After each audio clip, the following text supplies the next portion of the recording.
ಎಲ್ಲರಿಗೂ ನಮಸ್ಕಾರ. ಕಥಾ ವಾಚನಾಲಯಕ್ಕೆ ಸ್ವಾಗತ. ವಚನ ರಾಮಾಯಣ ಅಧ್ಯಾಯ 7 ಅರಣ್ಯಕಾಂಡ.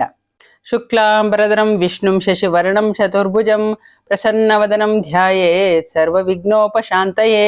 ಸರಸ್ವತಿ ನಮಸ್ತುಭ್ಯಂ ವರದೆ ಕಾಮರೂಪಿಣಿ ವಿದ್ಯಾರಂಭಂ ಕರಿಷ್ಯಾಮಿ ಸಿದ್ಧಿರ್ಭವತು ಮೇ ಸದಾ. ಗುರುಬ್ರಹ್ಮ ಗುರುರ್ವಿಷ್ಣುಃ ಗುರುರ್ದೇವೋ ಮಹೇಶ್ವರಃ ಗುರುಃ ಸಾಕ್ಷಾತ್ ಪರಬ್ರಹ್ಮ ತಸ್ಮೈ ಶ್ರೀ ಗುರವೇ ನಮಃ. ಕೂಜಂತಂ ರಾಮ ರಾಮೇತಿ ಮಧುರಂ ಮಧುರಾಕ್ಷರಂ ಆರುಹ್ಯ ಕವಿತಾ ಶಾಖಾಂ ವಂದೇ ವಾಲ್ಮೀಕಿ ಕೋಕಿಲಂ. ರಾಮಾಯ ರಾಮಭದ್ರಾಯ ರಾಮಚಂದ್ರಾಯ ವೇದಸೇ ರಘುನಾಥಾಯ ನಾಥಾಯ ಸೀತಾಯ ಪತಯೇ ನಮಃ. ಖರನ ಅಂತ್ಯವಾದ ಮೇಲೆ ಆಕಾಶದಲ್ಲಿ ನೆರೆದಿದ್ದ ರಾಜರ್ಷಿಗಳು ಪರಮರ್ಷಿಗಳು ರಾಮನನ್ನು ಹೊಗಳುತ್ತಾ ಎಂದರು.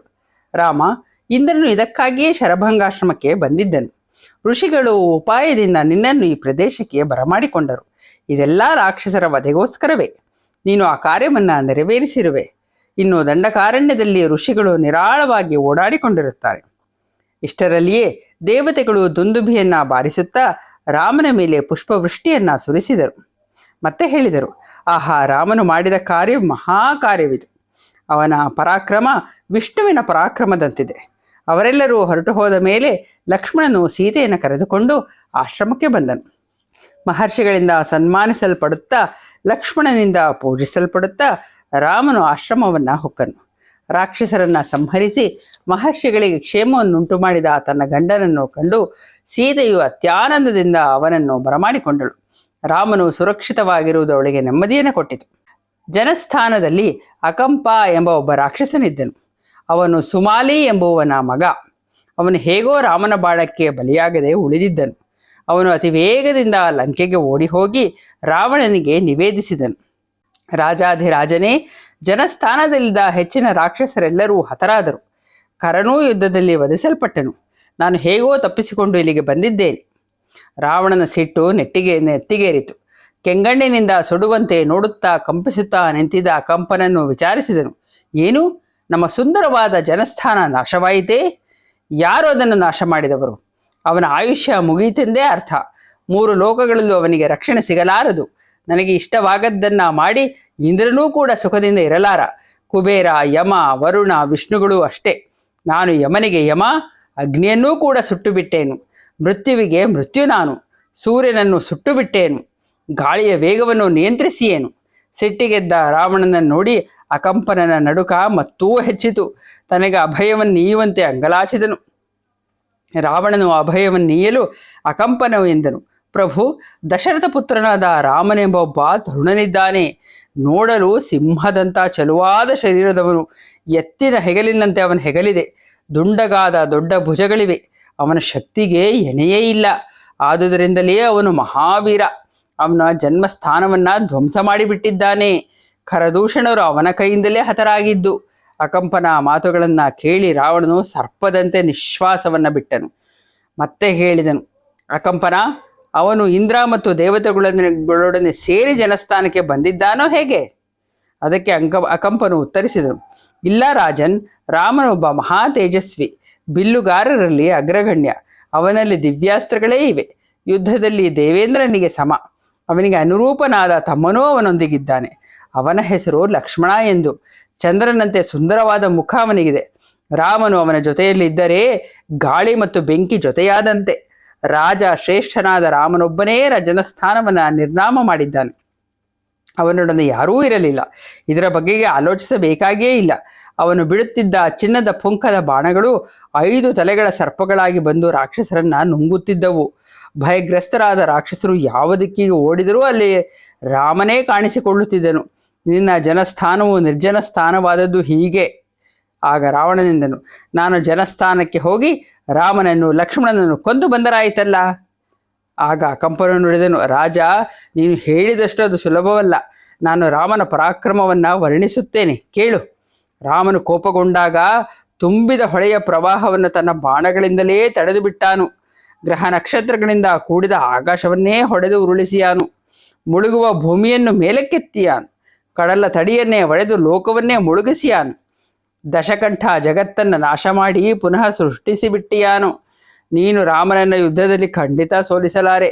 ಪಾಪಿಗಳಿಗೆ ಹೇಗೆ ಸ್ವರ್ಗವು ಸಿಗಲಾರದೋ ಹಾಗೆ ರಾಕ್ಷಸರಿಗೆ ಅವನ ಮುಂದೆ ಜಯವೂ ಸಿಗಲಾರದು. ಎಲ್ಲ ದೇವ ಅಸುರರಿಂದಲೂ ಅವನನ್ನು ಕೊಲ್ಲಲು ಶಕ್ಯವಿಲ್ಲ. ಅವನನ್ನು ಕೊಲ್ಲುವುದಕ್ಕೆ ಕೇವಲ ಒಂದು ಉಪಾಯವಿದೆ. ಅದು ನನಗೆ ತಿಳಿದಿದೆ. ನಾನು ನಿನಗೆ ಹೇಳುತ್ತೇನೆ, ಸರಿಯಾಗಿ ಆಲಿಸು. ಅವನಿಗೊಬ್ಬಳು ಹೆಂಡತಿ ಇದ್ದಾಳೆ. ಸೀತೆ ಎಂದು ಅವಳ ಹೆಸರು. ಅತಿಯಾದ ಚೆಲುವೆ, ಸ್ತ್ರೀ ರತ್ನ ಅವಳು. ದೇವತೆಗಳಲ್ಲಿ, ಗಂಧರ್ವರಲ್ಲಿ, ದಾನವರಲ್ಲಿ ಅವಳಂತಹ ಸ್ತ್ರೀ ಮತ್ತೊಬ್ಬಳು ಇರುವುದು ಸಾಧ್ಯವಿಲ್ಲ. ಹೀಗಿರುವಾಗ ಮನುಷ್ಯರಲ್ಲಿ ಇರುವುದು ಸಾಧ್ಯವೇ? ನೀನು ಅವಳನ್ನು ವಂಚನೆಯಿಂದ ಅಪಹರಿಸು, ಉಪಾಯವನ್ನು ಮಾಡು. ಆಗ ಅವಳನ್ನು ಅತಿಯಾಗಿ ಪ್ರೀತಿಸುವ ರಾಮನು ವಿಯೋಗ ದುಃಖದಿಂದ ಪ್ರಾಣವನ್ನು ಬಿಟ್ಟು ಬಿಡುವನು. ಅಕಂಪನನ ಈ ಉಪಾಯ ರಾವಣನಿಗೆ ಇಷ್ಟವಾಯಿತು. ಅವನೆಂದನು, ಸರಿ ಸರಿ, ನಾಳೆ ಬೆಳಿಗ್ಗೆಯೇ ನಾನೊಬ್ಬನೇ ಹೋಗಿ ಹೇಗಾದರೂ ಅವಳನ್ನು ಅಪಹರಿಸಿ ನಗರಕ್ಕೆ ತಂದು ಬಿಡುತ್ತೇನೆ. ಅವನೆಂದಂತೆ ಮರುದಿನ ಬೆಳಿಗ್ಗೆ ಸೂರ್ಯನಂತೆ ಹೊಳೆಯುವ ರಥದಲ್ಲಿ ಕುಳಿತು ಆಕಾಶ ಮಾರ್ಗದಲ್ಲಿ ಹೋದನು. ಅವನು ತಾಟಕಿಯ ಮಗನಾದ ಮಾರೀಚನ ಆಶ್ರಮಕ್ಕೆ ಹೋದನು. ಅಲ್ಲಿ ಮಾರೀಚನು ಭಕ್ಷ್ಯ ಭೋಜ್ಯಗಳಿಂದ ರಾವಣನನ್ನು ಸತ್ಕರಿಸಿದನು. ಮತ್ತೆ ವಿಚಾರಿಸಿದನು, ಮಾರೀಚ, ಜನಸ್ಥಾನದಲ್ಲಿ ನನ್ನ ಕಾವಲು ಪಡೆ ಇತ್ತಲ್ಲ, ಅದನ್ನು ಯಾರೋ ರಾಮ ಎಂಬುವನು ಸುಲಭವಾಗಿ ಸಂಹರಿಸಿದ್ದಾನೆ. ಅದರ ಸೇಡನ್ನು ನಾನು ಈಗ ತೀರಿಸಿಕೊಳ್ಳಬೇಕಾಗಿದೆ. ಅವನ ಹೆಂಡತಿಯನ್ನು ಅಪಹರಿಸಬೇಕು ಎಂದಿದ್ದೇನೆ. ಅದಕ್ಕೆ ನಿನ್ನ ಸಹಾಯ ಬೇಕು. ಇದನ್ನು ಕೇಳಿ ಮಾರೀಚನ ಹೃದಯ ಬಡಿತ ಒಂದು ಕ್ಷಣ ನಿಂತಂತಾಯಿತು. ಮತ್ತೆ ಚೇತರಿಸಿಕೊಂಡು ರಾವಣನನ್ನು ತರಾಟೆಗೆ ತೆಗೆದುಕೊಂಡನು.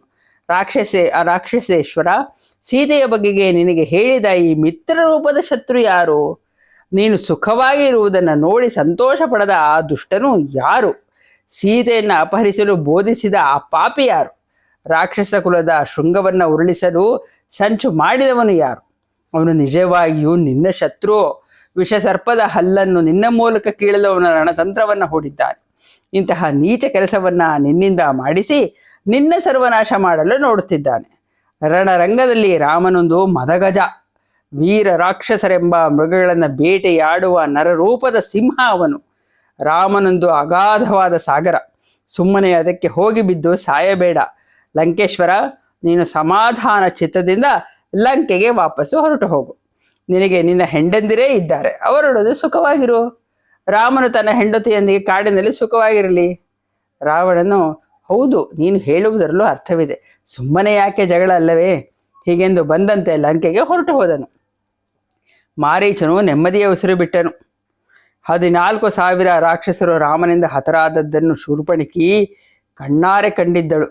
ಖರ, ದೂಷಣ, ತ್ರಿಶಿರಗಳ ಸಂಹಾರಕ್ಕೂ ಅವಳು ಸಾಕ್ಷಿಯಾಗಿದ್ದಳು. ಅದನ್ನು ನೋಡಿ ಹತಾಶೆಯಿಂದ ಉದ್ವಿಗ್ನಳಾಗಿದ್ದಳು. ಮೋಡದಂತೆ ಗುಡುಗಿದಳು. ದುಡುದುಡನೆ ಲಂಕೆಗೆ ಓಡಿದಳು. ಉಪ್ಪರಿಗೆಯಲ್ಲಿ ಸಚಿವರೊಡನೆ ಕುಳಿತಿದ್ದ ರಾವಣನನ್ನು ಕಂಡಳು. ದೇವತೆಗಳ ಮಧ್ಯೆ ಇಂದ್ರನಂತೆ ಅವನು ಶೋಭಿಸುತ್ತಿದ್ದನು. ಸೂರ್ಯನಂತೆ ಹೊಳೆಯುವ ಸ್ವರ್ಣ ಸಿಂಹಾಸನದಲ್ಲಿ ಅವನು ಕುಳಿತಿದ್ದನು. ಬಂಗಾರದ ಇಟ್ಟಿಗೆಗಳ ವೇದಿಯಲ್ಲಿ ಹವಸ್ಸಿನಿಂದ ದೀಪ್ತನಾದ ಅಗ್ನಿದೇವನಂತೆ ಅವನು ಕಾಣಿಸುತ್ತಿದ್ದನು. ಯುದ್ಧದಲ್ಲಿ ದೇವ ಗಂಧರ್ವ ಭೂತಗಳಿಗೂ ಅವನು ಅಜೇಯನು. ಬಾಯಿ ತೆರೆದುಕೊಂಡು ಬರುವ ಯಮನಂಥವನು. ದೇವ ಅಸುರರನ್ನ ಸದೆಬಡಿಯುವ ಕಾಲದಲ್ಲಿ ವಜ್ರ ಸಿಡಿಲುಗಳಿಂದ ಆದ ಗಾಯಗಳ ಗುರುತುಗಳು ಅವನ ಮೈಮೇಲೆ ಇದ್ದವು. ಐರಾವತ ಗಜದ ದಾಡೆಗಳಿಂದಾದ ಗಾಯದ ಗುರುತೂ ಅವನ ಎದೆಯ ಮೇಲಿತ್ತು. 10 ತಲೆಗಳು, 20 ಭುಜಗಳು ಅವನಿಗಿದ್ದವು. ಅವನು ಹರವಾದ ಎದೆಯಿಂದ ರಾಜ ಲಕ್ಷಣಗಳಿಂದ ಶೋಭಿಸುತ್ತಿದ್ದನು. ಹೊಳೆಯುವ ವೈಢೂರ್ಯದಂಥ ಶ್ಯಾಮಲ ವರ್ಣ ಅವನದ್ದು. ಚಿನ್ನದ ಕುಂಡಲಗಳು, ಪುಷ್ಟವಾದ ಭುಜಗಳು, ಬಿಳಿಯಾದ ಹಲ್ಲುಗಳು, ವಿಶಾಲವಾದ ಮುಖ, ಪರ್ವತ ಆಕಾರದ ದೇಹ ಅವನಿಗಿದ್ದವು. 100 ದೇವಾಸುರ ಸಂಗ್ರಾಮಗಳಲ್ಲಿ ವಿಷ್ಣು ಚಕ್ರದ ಹೊಡೆತದಿಂದಾದ ಗಾಯದ ಕಲೆಗಳು ಅವನ ಮೈ ಮೇಲಿದ್ದವು. ಅಕ್ಷೋಭ್ಯವಾದ ಸಾಗರಗಳನ್ನು ಕ್ಷಣ ಮಾತ್ರದಲ್ಲಿ ಕ್ಷೋಭೆಗೊಳಿಸಬಲ್ಲ ಪರಾಕ್ರಮ ಅವನದ್ದು. ದೊಡ್ಡ ದೊಡ್ಡ ಪರ್ವತಗಳನ್ನು ಚೆಂಡಿನಂತೆ ಅತ್ಯುತ್ತ ಎಸೆದವನು ಅವನು.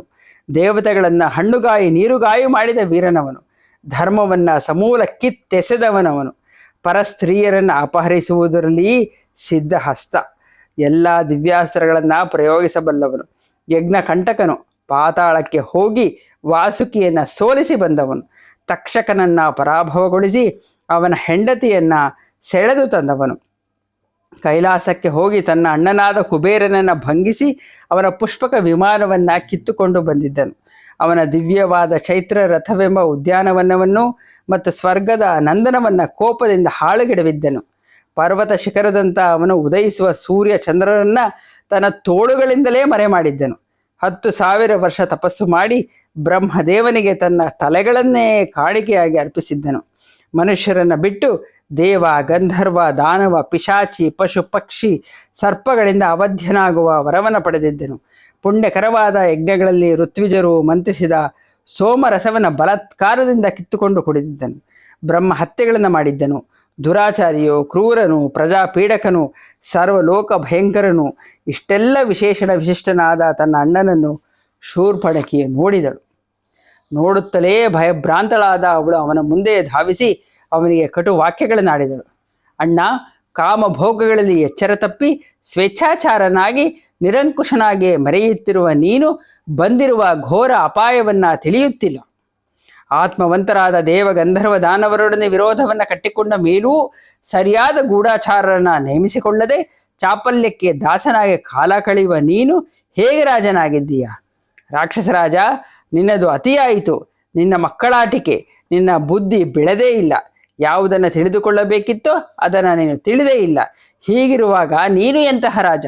ನೀನು ಜಯಶಾಲಿಗಳಲ್ಲಿ ಶ್ರೇಷ್ಠ ನಿಜ, ಆದರೆ ನಿನ್ನ ಕೋಶ ನೀತಿಗಳು ನಿನ್ನ ಹಿಡಿತದಲ್ಲಿಲ್ಲ.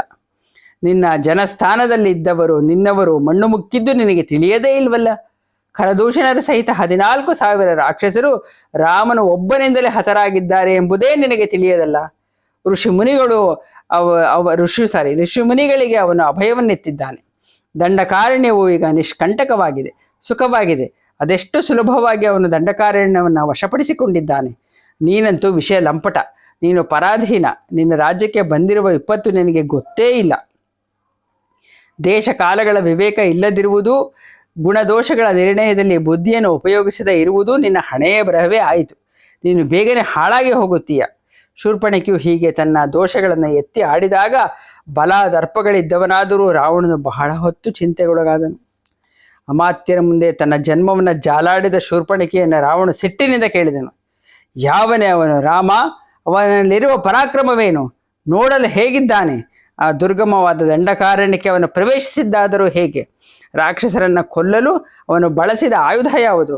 ಖರ, ದೂಷಣ, ತ್ರಿಶರನ್ನು ಹೇಗೆ ಕೊಂದ? ಇದನ್ನು ಕೇಳಿ ಆ ರಾಕ್ಷಸಿಯ ಕೋಪ ನೆತ್ತಿಗೇರಿತು. ಅವಳು ರಾಮನ ಯಥಾರ್ಥ್ಯವನ್ನು ಹೇಳತೊಡಗಿದಳು. ಅವನು ದಶರಥನ ಮಗ ರಾಮ. ಅವನ ಆಜಾನುಬಾಹು, ವಿಶಾಲಾಕ್ಷ, ಕೃಷ್ಣ ಜನಾಂಬರ, ಮನ್ಮಥ ಸುಂದರ. ಅವನ ಧನಸ್ಸು ಇಂದ್ರ ಶಾಪದಂತಿದೆ. ಬಂಗಾರದ ಬಳೆ ಇರುವ ಅದನ್ನು ಬಗ್ಗಿಸಿ ಹೊಳೆಯುವ ಸರ್ಪಗಳಂತಹ ಬಾಣಗಳನ್ನು ಬಿಡುತ್ತಾನೆ. ಯುದ್ಧದಲ್ಲಿ ಅವನು ಬಾಣಗಳನ್ನು ಎತ್ತಿಕೊಳ್ಳುವುದು, ಬಿಲ್ಲನ್ನು ಬಗ್ಗಿಸಿ ಬಾಣ ಬಿಡುವುದು ಒಂದೂ ಕಾಣಿಸುವುದಿಲ್ಲ. ಆದರೆ ರಾಕ್ಷಸರು ಮಾತ್ರ ಸತ್ತು ಬೀಳುವುದು ಅಷ್ಟೇ ಕಾಣಿಸುತ್ತದೆ. ಅವನೊಬ್ಬನೇ ನೆಲದ ಮೇಲೆ ನಿಂತು 14,000 ರಾಕ್ಷಸರ ಹೆಣಗಳನ್ನು ನೆಲದ ಮೇಲೆ ಉರುಳಿಸಿದ್ದಾನೆ. ಸುಮಾರು ಅರ್ಧ ಮುಹೂರ್ತಕ್ಕಿಂತ ಹೆಚ್ಚು ಕಾಲ ಭಯಂಕರ ರಾಕ್ಷಸರನ್ನು, ಖರದೂಷಣರನ್ನು ಸಮರಿಸಿಬಿಟ್ಟನು. ಋಷಿಗಳಿಗೆ ಅಭಯವನ್ನು ಕೊಟ್ಟನು. ದಂಡಕಾರಣ್ಯವನ್ನು ಕ್ಷೇಮವಾಗಿರುವಂತೆಯೂ ಮಾಡಿದನು. ನಾನು ಹೆಣ್ಣು ಎಂಬ ಕಾರಣಕ್ಕೆ ಸಾಯಿಸದೆ ಬಿಟ್ಟಿದ್ದಾನಷ್ಟೇ. ಅವನಿಗೊಬ್ಬ ತಮ್ಮನೂ ಇದ್ದಾನೆ, ಲಕ್ಷ್ಮಣ ಎಂದು ಅವನ ಹೆಸರು. ಅಣ್ಣನಿಗೆ ಅನುರೂಪನವನು. ಗುಣ ಪರಾಕ್ರಮಗಳಲ್ಲಿ ಅಣ್ಣನಿಗೆ ಎಣೆಯಾದವನು. ಅಣ್ಣನ ಮೇಲೆ ಅನನ್ಯವಾದ ಭಕ್ತಿ ಅವನಿಗೆ, ಆದರೆ ಸಹನೆ ಕಡಿಮೆ. ಅಣ್ಣನಿಗೆ ಅನುರೂಪ. ಯುದ್ಧದಲ್ಲಿ ಸೋಲುವವನಲ್ಲ, ಮಹಾಮೇಧಾವಿ, ಬಲಶಾಲಿ. ಅವನು ರಾಮನಿಗೆ ಬಲಗೈ ಇದ್ದಂತೆ. ಹೊರಗೆ ಓಡಾಡುವ ರಾಮನ ಪ್ರಾಣ ಅವನು. ಆ ರಾಮನಿಗೆ ಹೆಂಡತಿಯೊಬ್ಬಳಿದ್ದಾಳೆ. ವಿಶಾಲವಾದ ಕಣ್ಣುಗಳಿವೆ ಅವಿಗೆ. ಚಂದ್ರನಂತೆ ಸುಂದರವಾದ ಮುಖ. ಧರ್ಮಾನುಸಾರ ಕೈ ಹಿಡಿದಿದ್ದಾಳೆ. ಗಂಡನಿಗೆ ಅತಿ ಪ್ರಿಯಳಾಗಿದ್ದಾಳೆ. ಗಂಡನ ಹಿತವನ್ನೇ ಬಯಸುವವಳಾಗಿದ್ದಾಳೆ. ಅವಳ ತಲೆಗೂದಲು ಬಲು ಸುಂದರ. ಅಚ್ಚುಕಟ್ಟಾದ ಮೂಗು, ಚಂದದ ತೊಳೆಗಳು. ವನದೇವತೆಯಂತೆ, ಎರಡನೆಯ ಲಕ್ಷ್ಮಿಯಂತೆ ಶೋಭಿಸುತ್ತಾಳೆ. ಅವಳ ಮೈಯನ್ನ ಅಪರಂಜಿ ಚಿನ್ನದಿಂದ ಮಾಡಿದಂತೆ ಇದೆ. ಕೆಂಪಾದ ಉಗುರುಗಳು. ಅವಳದು ಬಡನಡು. ಅವಳು ವಿದೇಹರಾಜನ ಮಗಳು, ಸೀತೆ ಎಂದು ಹೆಸರು. ದೇವತೆಗಳಲ್ಲಿ, ಗಂಧರ್ವರಲ್ಲಿ, ಕಿಂನರರಲ್ಲಿ ನಾನಂತಹ ಸುಂದರಿಯನ್ನು ನೋಡೇ ಇಲ್ಲ. ಅವಳು ಯಾರ ಹೆಂಡತಿಯಾಗಿರುತ್ತಾಳೋ, ಸಂತೋಷದಿಂದ ಅವನು ಅವಳನ್ನು ಅಪ್ಪಿಕೊಳ್ಳುತ್ತಾನೋ ಅವನು ಇಂದ್ರನನ್ನೂ ಮೀರಿಸಿದ ಭಾಗ್ಯವಂತನು. ಅಂತಹ ಅಪ್ರತಿಮ ಸುಂದರಿ ನಿನಗೆ ಹೆಂಡತಿಯಾಗಿರಲು ಯೋಗ್ಯಳು. ನೀನು ಅವಳಿಗೆ ಮೀರಿಸಿದ ಭಾಗ್ಯವಂತನು. ಅವನಿಗೆ ನೀನು ಅನುರೂಪವಾದ ಪತಿಯಾಗುತ್ತೀಯೆ. ಅಂತಹ ವಿಶಾಲ ಜಗನೆಯನ್ನು, ಪೀನವಕ್ಷೋಜೆಯನ್ನು ನಿನ್ನ ಹೆಂಡತಿಯಾಗಿರಲು ಯೋಗ್ಯಳು ಎಂದು ತಿಳಿದು ಅವಳನ್ನು ನಿನಗೋಸ್ಕರ ಕರೆತರಲು ಹೋಗಿದ್ದೆ. ಆಜಾನುಬಾಹುವೇ, ಆಗ ಆ ಕ್ರೂರ ಲಕ್ಷ್ಮಣನು ನನ್ನ ಕಿವಿ ಮೂಗುಗಳನ್ನು ಕತ್ತರಿಸಿ ಬಿಡುವುದಾ? ನೀನೇನಾದರೂ ಅವಳನ್ನು ನೋಡಿದರೆ ಮನ್ಮಥನ ಬಾಣಗಳು ನಾಟಿ ಅವಳ ದಾಸನಾಗಿ ಬಿಡುತ್ತೀಯ. ನಿನಗೇನಾದರೂ ಅವಳನ್ನು ನಿನ್ನ ಅಂತಃಪುರಕ್ಕೆ ಸೇರಿಸಿಕೊಳ್ಳುವ ಅಭಿಪ್ರಾಯವಿದ್ದರೆ ಕೂಡಲೇ ಬಲಗಾಲನ ಮುಂದಿಟ್ಟು ಹೊರಡು. ಇದರಿಂದ ಆ ಸತ್ತ ರಾಕ್ಷಸರ ಆತ್ಮಗಳಿಗೆ ಶಾಂತಿ ಸಿಕ್ಕೀತು. ಆ ಕ್ರೂರ ರಾಮ ಲಕ್ಷ್ಮಣರನ್ನು ಕೊಂದು ಬಿಟ್ಟರೆ ಅನಾಥೆಯಾದ ಸೀತೆಯನ್ನು ತರುವುದು ಸುಲಭ.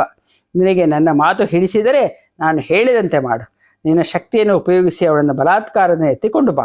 ಅವಳು ನಿನ್ನ ಹೆಂಡತಿಯಾಗಲಿ. ಇನ್ನು ಮುಂದೆ ಏನು ಮಾಡಬೇಕು ಎಂಬುದನ್ನು ಚೆನ್ನಾಗಿ ಆಲೋಚಿಸಿ ಒಂದು ನಿರ್ಧಾರಕ್ಕೆ ಬಾ ಎಂದು ಶೂರ್ಪಣಖಿಯು ರಾವಣನಿಗೆ ಹೇಳಿದಳು. ಧನ್ಯವಾದಗಳು. ಜೈ ಶ್ರೀರಾಮ್. ಮಂಗಳಂ ಜಯ ಮಂಗಳಂ ಶುಭ ಮಂಗಳಂ ಶ್ರೀರಾಮಗೆ. ಭಾನುಕುಲದಲ್ಲಿ ಜನಿಸಿದವಗೆ ಭಕ್ತ ಜನ ಪರಿಪಾಲಗೆ. ಲೀಲೆಯಿಂದಲಿ ವಾಲಿ ನಿಗ್ರಹ ಮಾಡಿದ ಭೂಪಾಲಗೆ. ಮಂಗಳಂ ಜಯ ಮಂಗಳಂ ಶುಭ ಮಂಗಳಂ ಶ್ರೀರಾಮಗೆ. ತಾಟಕೀಯ ಕೊಂದವನಿಗೆ ಘೋರಾಟವನ ಸಂಚಾರಿಗೆ. ಆಟಕೋಜ್ವಲ ಕಾಂತಿ ಶೋಭಿಪ ದಿವ್ಯ ರತ್ನ ಕಿರೀಟಗೆ. ಮಂಗಳಂ ಜಯ ಮಂಗಳಂ ಶುಭ ಮಂಗಳಂ ಶ್ರೀರಾಮಗೆ. ದಂಡಕಾರಣ್ಯಕ್ಕೆ ಹೋಗಿ ಚಂಡ ದೈತ್ಯನ ಗೆಲಿದವಗೆ. ಅಂಡ ಪಿಂಡ ಬ್ರಹ್ಮಾಂಡ ನಾಯಕ ರಾಮ ಕೋದಂಡ ರಾಮಗೆ. ಮಂಗಳಂ ಜಯ ಮಂಗಳಂ ಶುಭ ಮಂಗಳಂ ಶ್ರೀರಾಮಗೆ. ಜೈ ಶ್ರೀರಾಮ್. ಧನ್ಯವಾದಗಳು. ತಪ್ಪಿದ್ದರೆ ಕ್ಷಮಿಸಿ.